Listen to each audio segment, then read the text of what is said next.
ธรรมะของพระพุทธเจ้าไม่มีปีเก่าไม่มีปีใหม่ธรรมะของพุทธเจ้าอยู่เหนือปีเก่าอยู่เหนือปีใหม่ธรรมะของพุทธเจ้าอยู่เหนือสิ่งที่เราสมมุติทั้งสิ้นอยู่เหนือสิ่งที่เราบัญญัติทั้งสิ้นดังคำว่าสติสติอยู่เหนือการเวลาสติไม่มีการเปลี่ยนแปลงสติคงอยู่เป็นอยู่เหนือการเวลาสติเป็นธรรมะภาคปฏิบัติสติเป็นหลักกำกับจิตสติเป็นหลักควบคุมจิตสติเป็นหลักอบรมจิตสติเป็นหลักฝึกฝนจิตให้จิตเป็นผู้รู้เมื่อจิตเป็นผู้รู้จิตรู้อยู่เหนือสิ่งที่จิตรู้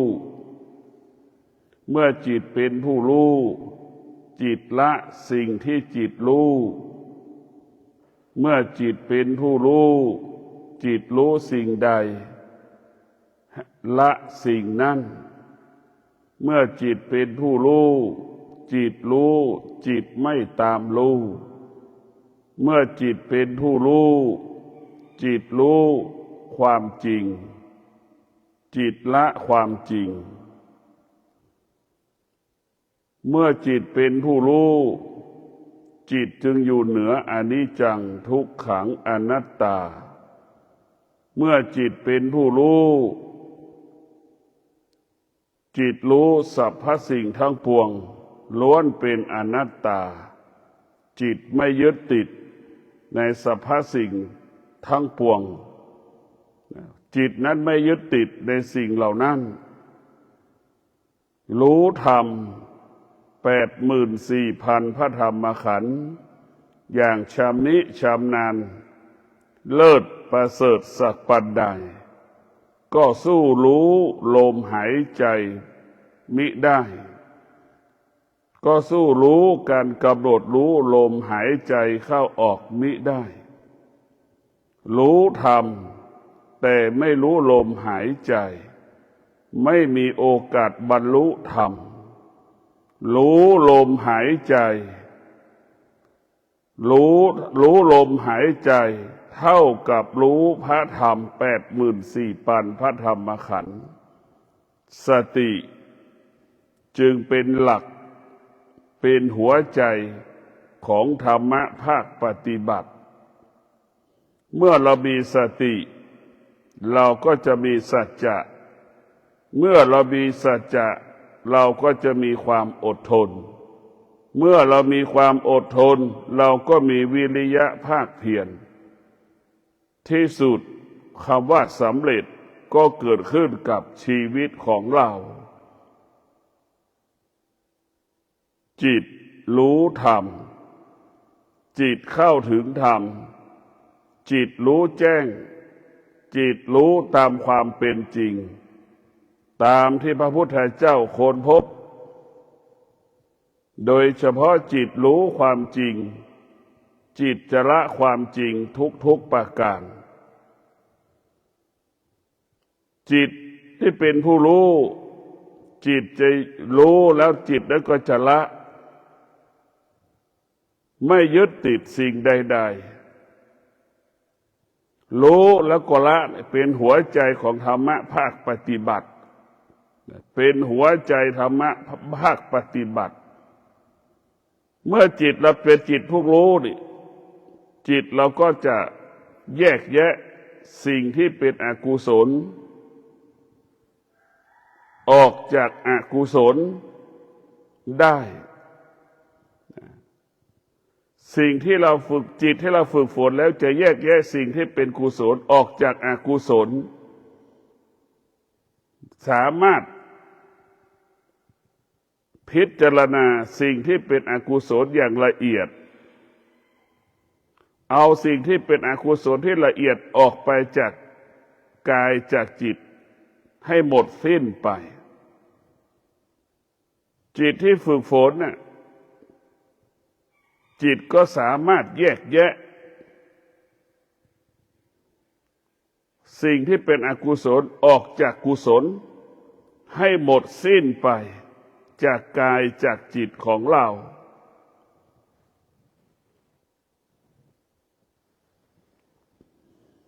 ผู้ที่ฝึกจิตจิตจะมีพลังจิตจะมีกำลังจิตจะต่อสู้กับสิ่งที่เป็นอกุศลสิ่งที่เป็นอกุศลมันจะเป็นสิ่งที่อ่อนแอสิ่งที่เป็นอกุศลก็เหมือนสัตว์นานาชนิดสิ่งที่เป็นกุศลก็เหมือนช้างบรรดาสัตว์ทั้งหลายช้างเป็นสัตว์ที่ใหญ่ที่สุดในโลกปัจจุบันนี้เพราะนั้นจิตที่มีกำลังก็มีกำลังดั่งช้างสิ่งที่เป็นอกุศลก็เป็นสัตว์ตัวเล็กตัวน้อยมาอ่อนแอหวั่นไหวเพราะฉะนั้นธรรมะจึงเป็นธรรมที่มีพลังจิตที่ฝึกฝนจิตจะอยู่เหนือสิ่งที่เป็นอกุศลทั้งสิ้นพวกเราทั้งหลายผู้ที่ไม่ได้ฝึกฝนจิตก็เป็นผู้ที่ไม่สามารถแยกแยะสิ่งที่เป็นอธรรมสิ่งที่เป็นอกุศลออกจากกันได้พวกเรามีสติพิจารณาว่าธรรมะอยู่เหนือการเวลาธรรมะอยู่เหนือการเวลาเรามีสติเราก็อยู่กับปีไหนก็ได้อยู่ที่ไหนก็ได้อยู่กับใครก็ได้มีสติและจะปกติตลอดเวลานอนก็ปกติกินก็ปกติดำเนินชีวิตก็ปกติปีใหม่ปีเก่าเรามีสติชีวิตเราก็ปกติตลอดกาลเพราะฉะนั้นสติจึงอยู่เหนือสิ่งที่เราสมมุติสติรู้สิ่งสมมุติมันไม่เที่ยงแปรปรวนเปลี่ยนแปลงเช่นวันนี้เรากำหนดว่าเป็นวันที่1 มกราปี 2568เราสมมุติบัญญัติเพื่ออำนวยความสะดวกเรียกและก็ใช้ในการดำเนินชีวิตมนุษย์ประจำวันสิ่งใดที่มนุษย์บัญญัติไม่ใช่ความจริงสิ่งที่เป็นความจริงไม่มีใครบัญญัติสิ่งที่ไม่ได้บัญญัติก็หมายถึงธรรมะมันคงอยู่เป็นอยู่เหนือการบัญญัติทั้งหมดทั้งสิ้นพวกเราต้องมีสติอยู่กับปัจจุบันสติเท่านั้นที่จะทำให้เราได้บรรลุเป้าหมายในปี 2568 สติสัจจะวิริยะขันติเราจะบรรลุผลดังที่เราตั้งใจในปี 68เราจะเป็นต้องพึ่งพาธรรมะสติสัจจะวิริยะขันติมันเป็นหัวใจมันเป็นธรรมะที่จะนำพาเราบรรลุเป้าหมายได้สติสัจจะวิริยะขันติมันเป็นหัวใจของคำว่าสำเร็จคำว่าความสำเร็จเนี่ยเป็นสิ่งที่มนุษย์ต้องการและปรารถนาทุกวันคำว่าความสำเร็จเป็นสิ่งที่ชาวโลกทั้งหลาย พึงปรารถนาทุกขนาดลมหายใจมันเป็นหัวใจของผู้ที่ดำเนินชีวิตมีอยู่ในชีวิตประจำวันเมื่อเรามีสติในการดำเนินชีวิตแต่ละวันแต่ละเวลาการดำเนินชีวิตเราก็บรรลุเป้าหมายทุกวันทุกเวลาขนาดเดียวกันเราดำเนินชีวิตเราขาดสติขาดสมาธิการดำเนินชีวิตแต่ละวันแต่ละเวลาไม่บรรลุเป้าหมายดังที่เราต้องการและปรารถนาเราดำเนินชีวิตเรามีสติใจเราก็สบายใจใจเราสงบการสร้างสรรค์ก็ง่ายการพัฒนาก็ง่ายเมื่อเรามีดำเนินชีวิตเรามีสติกายก็สงบใจก็สงบวาจาก็สงบกายก็สะอาดวาจาก็สะอาดใจก็สะอาดหมดจดผ่องใสตลอดเวลาเราดำเนินชีวิตเรามีสติเราก็จะบังคับให้กายของเราให้จิตของเราเอาศีลเป็นแนวทางในการดำเนินชีวิตเอาศีลเป็นหลักที่เราจะเดินเหมือนรถไฟนั่นแหละศีลเปรียบเสมือนรางรถไฟสมาธิเปรียบเสมือนคนขับรถไฟปัญญาเป็นผู้ปรับปรุงเปลี่ยนแปลงแก้ไขเหตุการณ์ต่างๆที่เกิดขึ้นระหว่างรถไฟมันวิ่งเพราะฉะนั้นพวกเราทั้งหลายเมื่อเอาชีวิตไว้กับศีลชีวิตเราปลอดภัยเมื่อเราเอาชีวิตไว้กับสมาธิชีวิตเราก็ยั่งยืนเมื่อเราเอาชีวิตไว้กับปัญญาชีวิตก็งอกงามเมื่อเรามีสติในการปฏิบัติธรรมในการดำเนินชีวิตเราก็จะประสบความสำเร็จเหมือนกันทั้งคู่ผู้ปฏิบัติธรรมหรือผู้ประกอบอาชีพผู้ปฏิบัติหน้าที่ต่างๆมีความจำเป็นอย่างยิ่งต้องมีสติ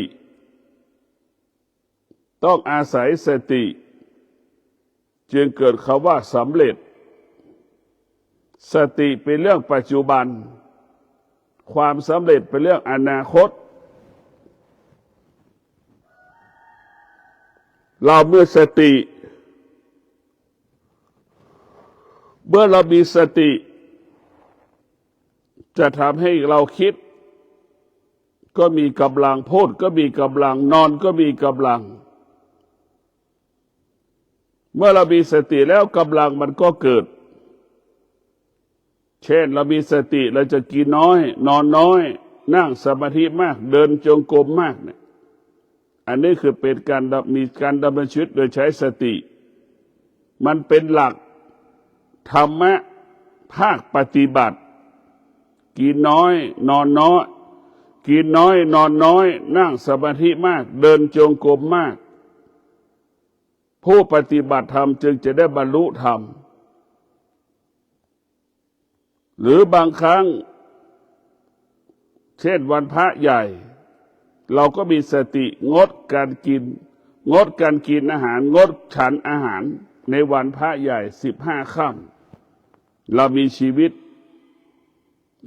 จะไม่ฉันข้าวไม่กินข้าวในวันพระใหญ่15 ค่ำจะเดินจงกรมจะนั่งสมาธิทั้งวันเดินจงกรมนั่งสมาธินี่แหละดังให้อยู่ในเงื่อนไขกินน้อยนอนน้อยแหละถึงจะบรรลุธรรมถึงจะเห็นธรรมตราบใดถ้าเรากินข้าวเป็นปกตินอนยังเป็นปกติ ยากที่จะได้บรรลุธรรมเห็นธรรมเพราะฉะนั้นพวกเราทั้งหลายสติละความโกรธหยุดความโลภดับความหลง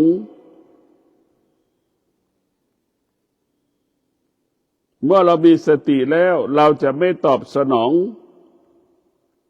อารมณ์ความรู้สึกของตนเองและบุคคลอื่นๆเมื่อเรามีสติเราก็จะกำกับจิตเมื่อเรากำกับจิตขณะที่เรานั่งสมาธิเราจะไม่ตอบสนองความรู้สึกเช่นเราคันใบหน้าเนี่ยเราก็มีสติรู้ว่ามันคันแต่เราจะไม่ขยับมือไปลูบไปเกาที่เราคันตรงใบหน้านี่แหละเรามีสติเลยจะเอาสติไปกำกับจิตควบคุมจิตเพราะฉะนั้นพวกเราทั้งหลายเราจะต้องใช้สติละลายความโกรธเอาสติไปหยุดความโกรธดับความโกรธ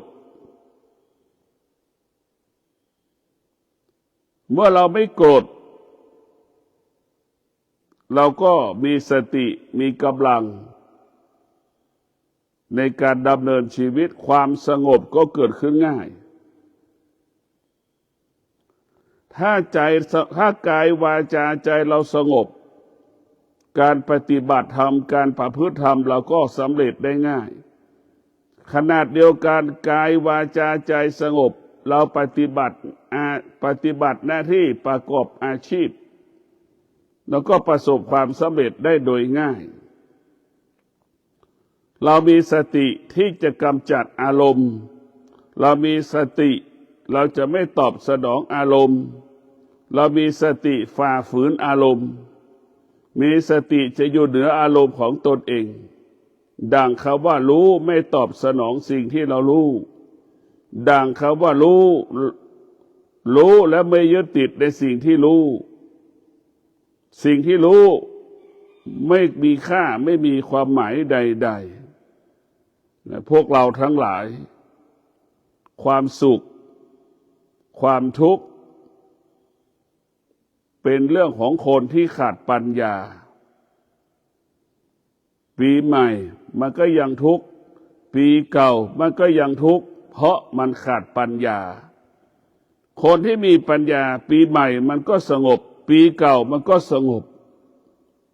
แต่คนขาดปัญญานี่มันไม่สงบทั้งปีใหม่ปีเก่าเพราะฉะนั้นพวกเราทั้งหลายเราจงรับรู้สุขก็ดีทุกข์ก็ดีมันไม่มีวันเดือนปีมันไม่อยู่กับวันเดือนปีเดือนนี้สุขไม่เกิดมันก็ไม่ใช่วันนี้ทุกข์ไม่เกิดมันก็ไม่ใช่หากเราขาดสติเมื่อไหร่สุขเกิดขึ้นมาทันทีทุกข์เกิดขึ้นมาทันทีถ้าเรามีสติเราจะไม่ตอบรับในความสุขไม่ตอบรับในความทุกข์เราจะสงบความสุขที่เกิดความทุกข์ที่เกิด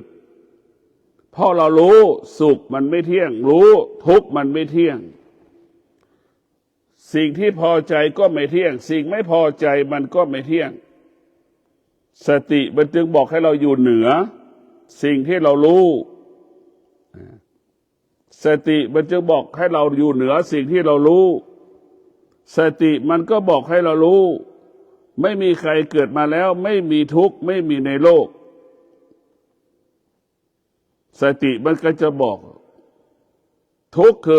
กคนเกิดมาประสบแต่คำว่าความทุกข์ทั้งสิ้นไม่มีใครที่เกิดมาแล้วไม่มีความทุกข์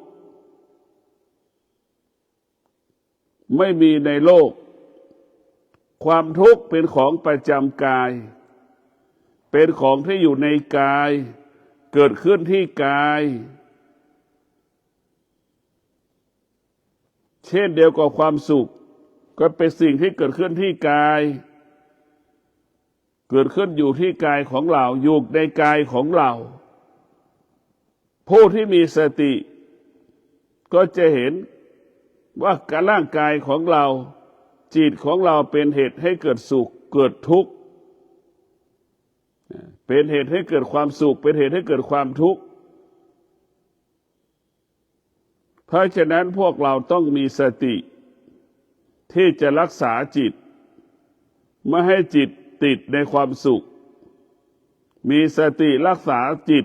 ให้ละความทุกข์ที่มันเกิดเรามีสติที่จะรักษากายให้กายสงบเรามีสติป้องกันความโลภความโกรธความหลงเรามีสติจะหยุดยั้งความอยากเรามีสติไม่ติดในความอยากเรามีสติละความอยาก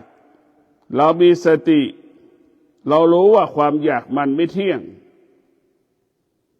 เรามีสติพึ่งพาตนเองใช้ความอดทนใช้วิริยะภาคเพียรให้อยู่เหนือความทุกข์ให้อยู่เหนือความสุขเราจะไม่ยึดติดสิ่งที่เป็นความสุขสิ่งที่เป็นความทุกข์ทั้งสิ้นท่านทั้งหลายชีวิตเราตกอยู่ใต้อำนาจสองคำเนี่ยแต่ละวัน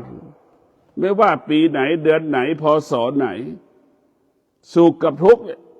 มันก็วกไปวนมาเนี่ยวกไปวนมาเหมือนควายเหมือนงัวที่ถูกขังไว้ในคอกงัวควายก็เดินไปวกไปวนมาแบบนั้นจิตที่เราไม่ได้ฝึกก็ตกอยู่ใต้อำนาจความทุกข์และความสุขเดี๋ยวสุขเดี๋ยวทุกข์เหมือนงัวเหมือนควายที่วกไปวนมาเดินวกไปเดินวนมานั่นแหละไม่มีวันจบสิ้นเพราะฉะนั้นพวกเราทั้งหลายต้องมีสติพิจารณาเรื่องความแก่ความเจ็บความตาย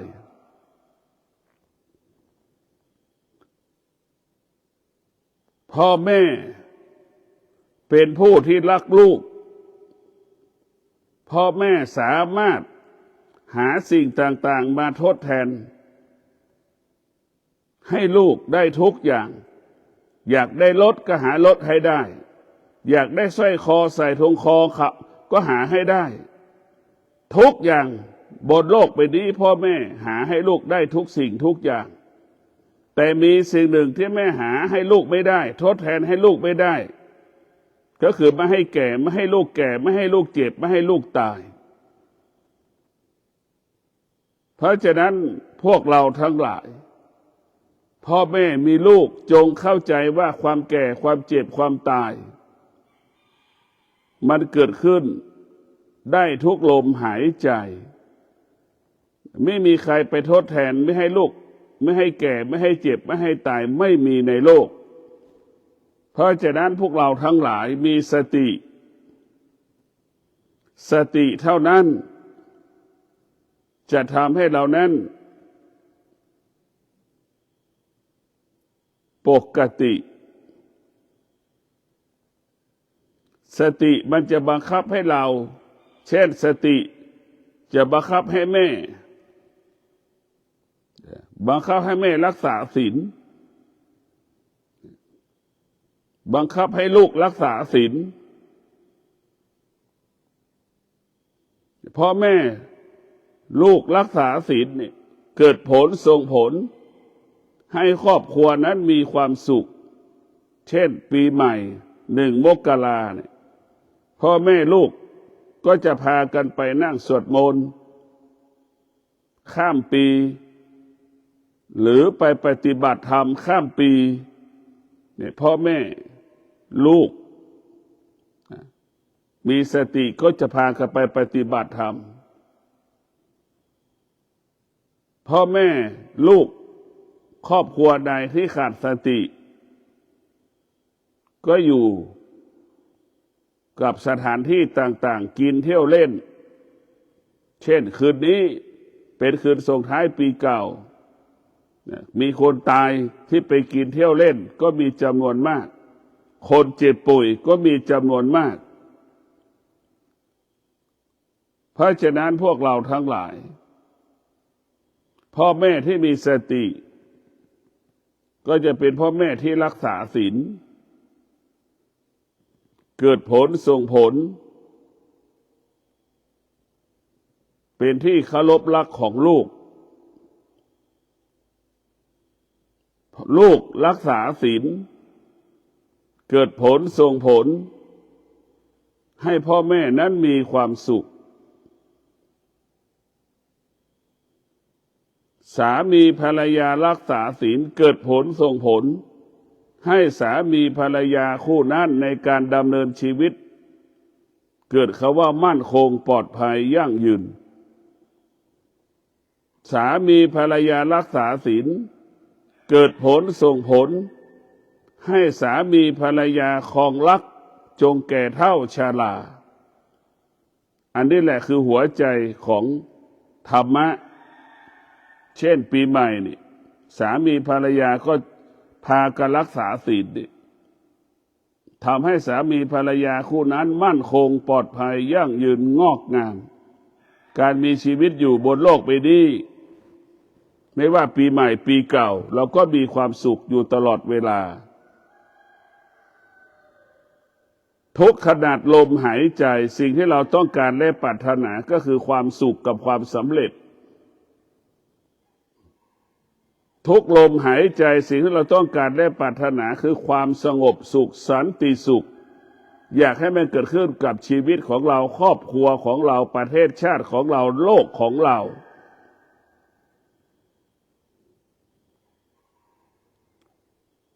สิ่งที่เราไม่ต้องการสิ่งที่เราไม่ปรารถนาทุกขนาดลมหายใจก็คือความทุกข์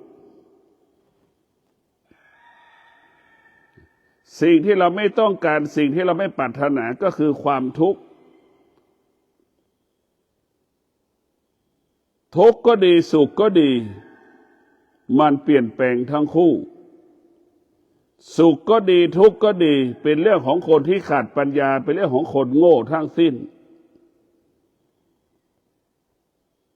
ผู้ที่มีหัวใจที่งอกงามด้วยวิชาหัวใจที่งอกงามด้วยปัญญาสุขทุกข์ไม่มีค่าไม่มีความหมายใดๆเพราะฉะนั้นพวกเราทั้งหลายเราจงรับรู้สิ่งที่เป็นต้นกำเนิดของความสุขสิ่งที่เป็นเหตุให้เกิดความทุกข์เราจงรับรู้คำว่าการกำเนิด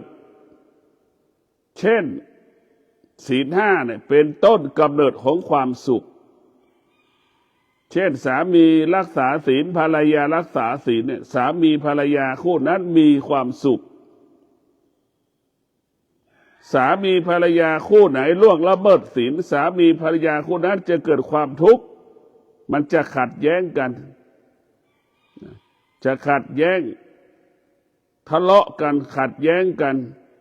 จึงทำให้เกิดความทุกข์ทั้งสิ้นเรารักษาศีลนี่จะทำให้เรามีความสุขเราล่วงละเมิดศีลเป็นเหตุให้เกิดความทุกข์ศีลเป็นผู้กำเนิดคำว่าความดี